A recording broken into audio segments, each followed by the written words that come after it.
What was the backroom work that went into the nuclear deal fructifying?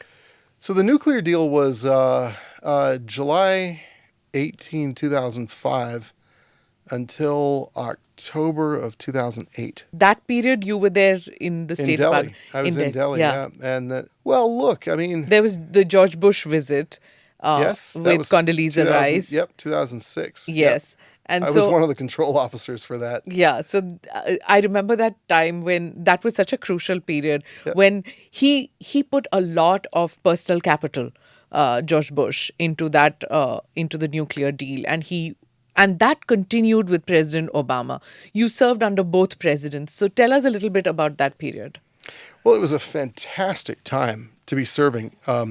So I had been focused on the Middle East for 10 years when I called up a friend of mine and said, "Hey, can I shift tracks and do something new and learn something new?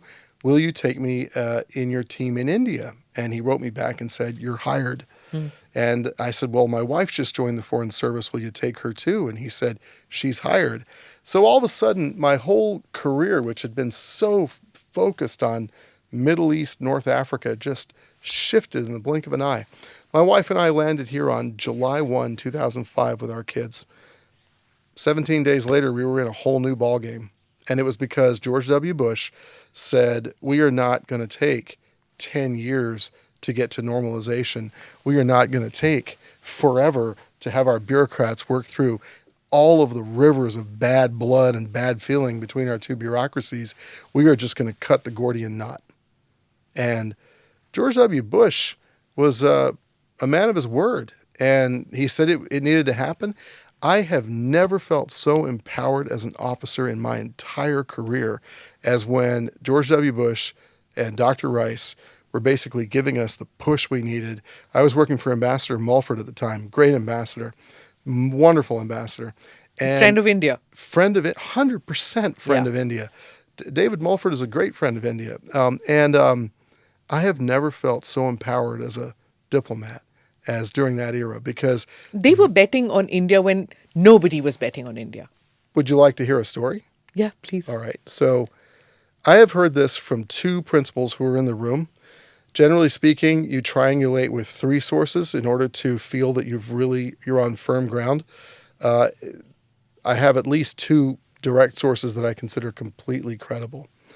Back when George W. Bush was candidate Bush, there was a foreign policy seminar that was organized for him at Crawford at the ranch. And all of these Republican graybeards were brought together by Dr. Rice to educate candidate Bush, who was at the time governor of Texas. And so they sat there and talked for hours and hours and hours and hours. And at the end of it, I am told by two different people who were in the room, Bush asked them, he said, "I've heard you all on Russia, Mexico, Latin America, Africa, Middle East, Japan, China, Europe, but not one of you mentioned India. I'm curious, why did you not mention India?" And they all sort of hemmed and hawed and said, "Oh, India's kind of tough. We have really tough relations with them. And, there's just no hope there. And, there are other more important things to worry about." And Bush said, "Well, hear me out. I'm governor of Texas. Everywhere I go in this state, there is a hospital or a little clinic, and there's usually an Indian doctor or an Indian nurse, even in the smallest village. And these people are pillars of the community. They are indispensable members of the community.